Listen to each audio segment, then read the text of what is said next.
Welcome to Channel X TV, sponsored by Volo. Delighted to be joined by Agop from Shipup today to talk about some data insights that Shipup have got to do with the post-purchase experience for shoppers and strategies retailers can use, mainly to delight them and make them very, very happy. So welcome, Agop. How are you? And tell us a little bit about Shipup and what you actually do.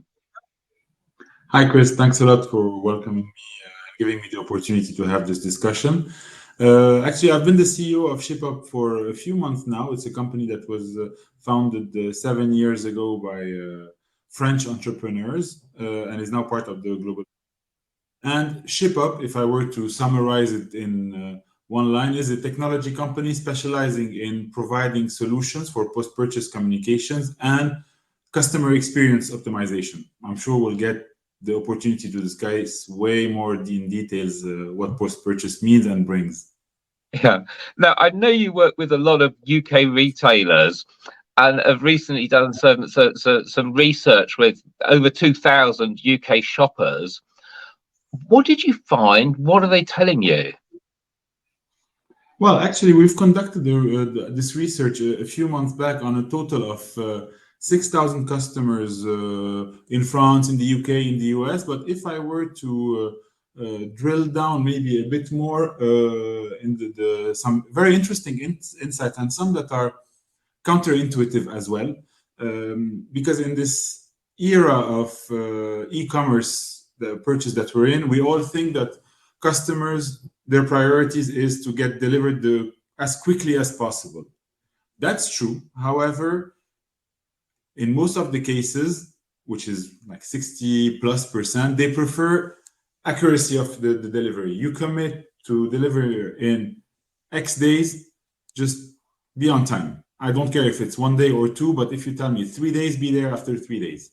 Yeah, and that's really interesting because obviously Amazon have trained us with Amazon Prime to expect buy today, get tomorrow, or in some cases, buy today, get today.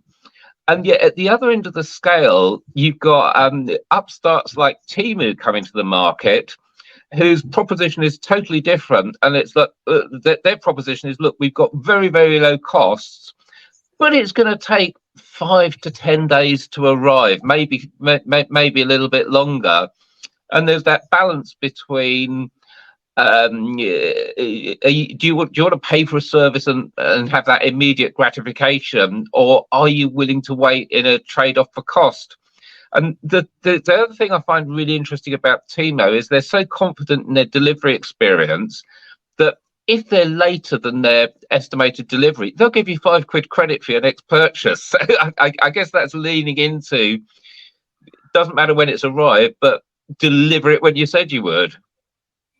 Yeah, and actually, it's a very nice example you're just giving. And if I would maybe use an image I use at home is from let's say, a fault confessed is half addressed. You know, from the moment you say it'll be coming, you have a problem in your delivery, but you did it proactively.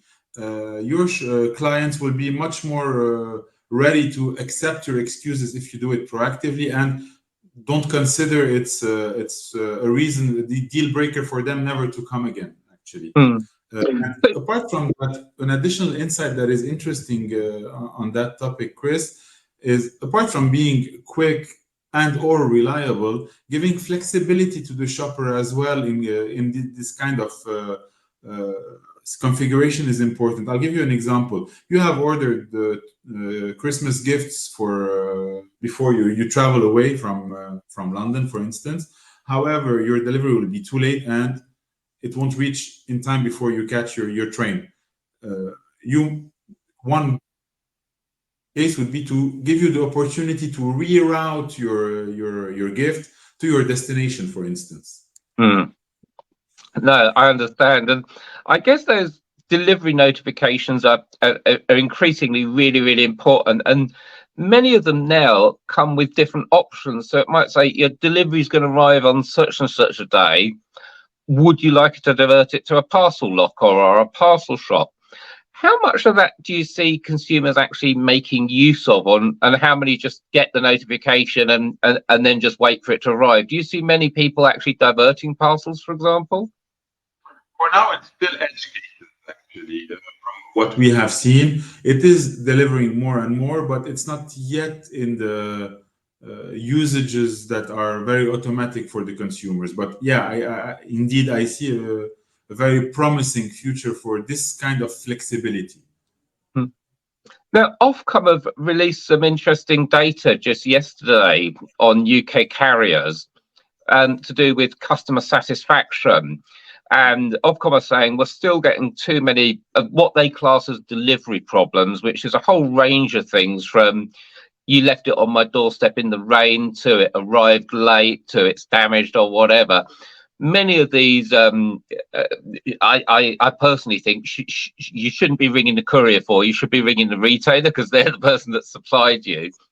But what can carriers do to help retailers in these situations? Should the carriers be having customer service calls, or should as I kind of think, the consumer not worry about ringing the carrier when there's a problem, but just go straight back to the retailer?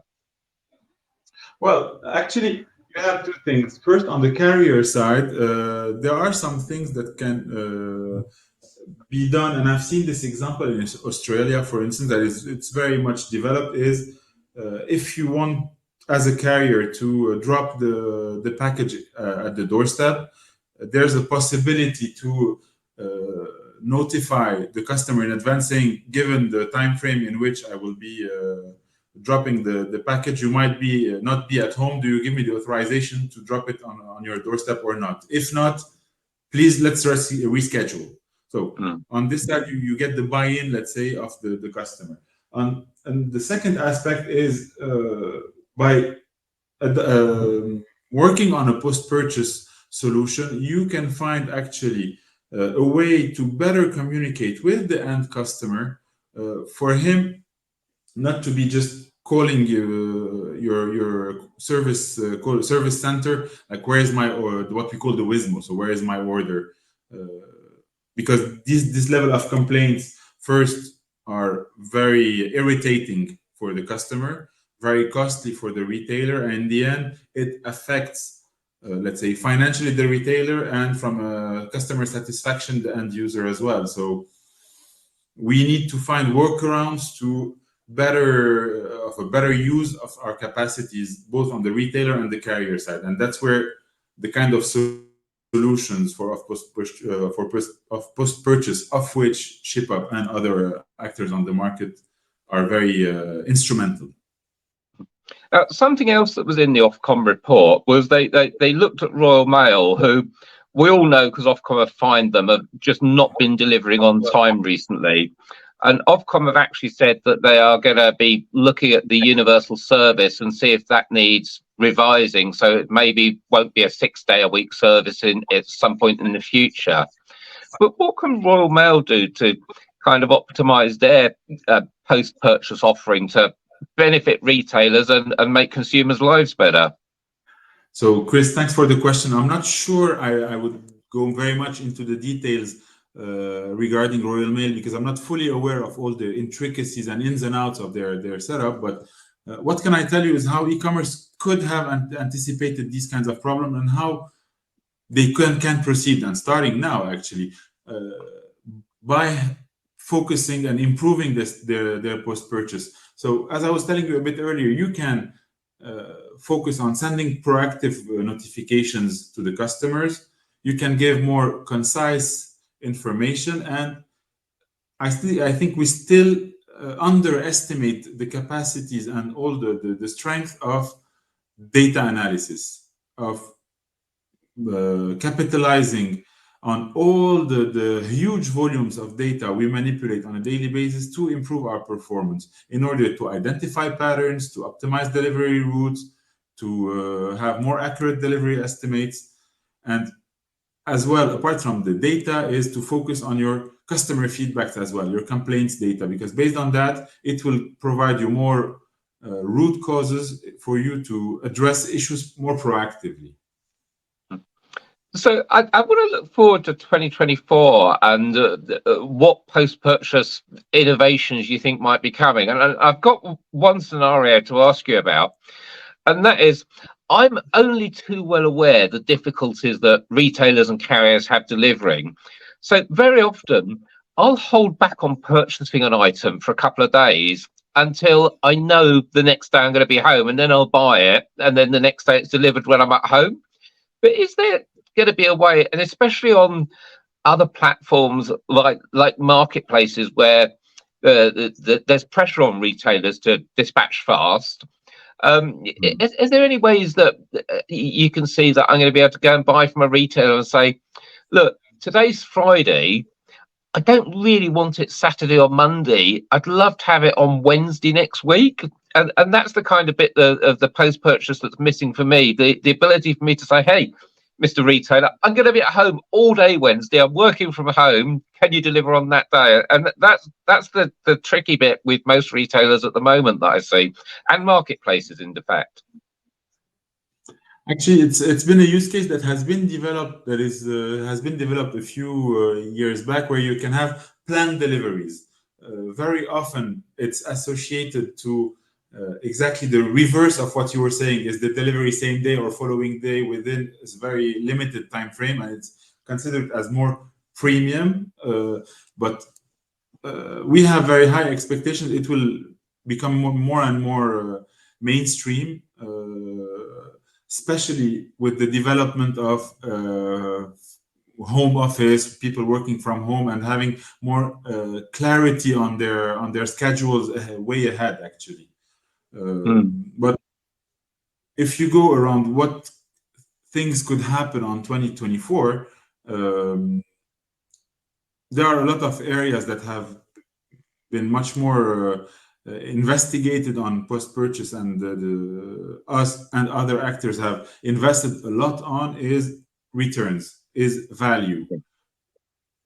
And there's a big debate in the UK at the moment over whether returns should be free or whether retailers should be allowed to charge for them. And some retailers have tried to charge, and a lot of pushback from customers saying, look, we're not going to buy from you if we don't get free returns. So I think there's a lot of discussion to be had in that area about what the right route is. And also how you can make returns so easy and simple for customers, rather than forcing them to go to one particular courier drop-off. Could you have a collection? Could you use an alternative courier that's more convenient? So what do you see? What do you forecast for returns next year? Actually, if I focus on return, currently everything that is post-purchase, so from the moment we are in a direction of making them more and more frictionless, I would say, seamless. Currently, we're very much focused on delivery. However, there are certain industries, of which fashion, where returns rate can go up to 30 and 40%. And it got even more massive with COVID, where you order several sizes and colors, and you make you pick your preferred ones, and then you return it back. So there are a lot of things that are moving in the right direction by giving the capacity, instead of like picking 5 returns, 5 sizes, and then making your choice, to have capacities to have exchanges thanks to your returns capacities, to in order to not always get refunded in cash, to be refunded, for instance, in a store credit or a gift card, with or without an extra credit that would have been financed by the retailer, in order to increase to ensure that the client will respend it on his own website.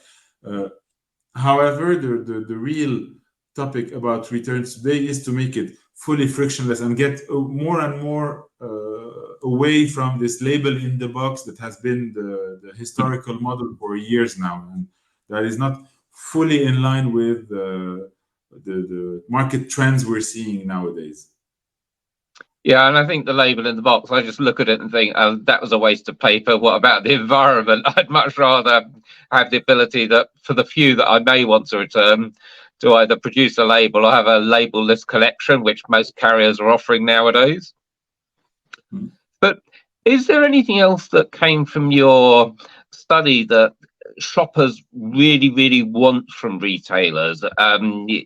Yes, we want more notifications, more certainty what's happening, and definitely we want easier returns when they happen. But if there's one thing that stood out, what is it that shoppers really want that retailers could be doing for them today?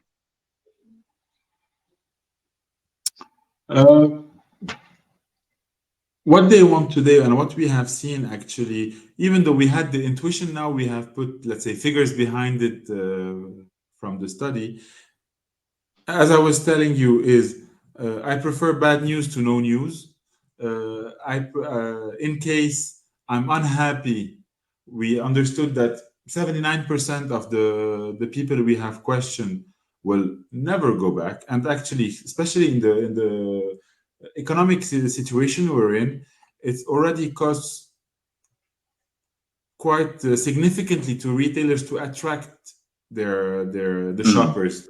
So from the moment you were able to get them, you need to make all the effort that's necessary to keep them, to retain them, to turn them from a one-shot customer to a lifelong client, to maximize everything you can get from their loyalty, from the brand image, and from the word of mouth as well. So the most costly part is to attract them, and the highest effort is to keep them now. And that's the real thing that we have seen by discussing both with retailers and with shoppers. So I think that's really interesting, that bad news is better than no news, and that retailers should be upfront with their customers. And first time I've ever finished an interview on bad news, but I think that message that you should inform the customers, even if there's a courier delay or a delay in shipping or anything that's happened to their delivery, let them know, because they'll be happier to know that it's bad news than not to know at all. So Agop, I want to thank you so much for your time today, and hopefully we can talk again this time next year and see what actually came to fruition in 2024. Really delighted to have this occasion to discuss with you very soon, Chris, and thanks a lot again for your time. It was really enjoyable moment. Oh, pleasure. Thank you.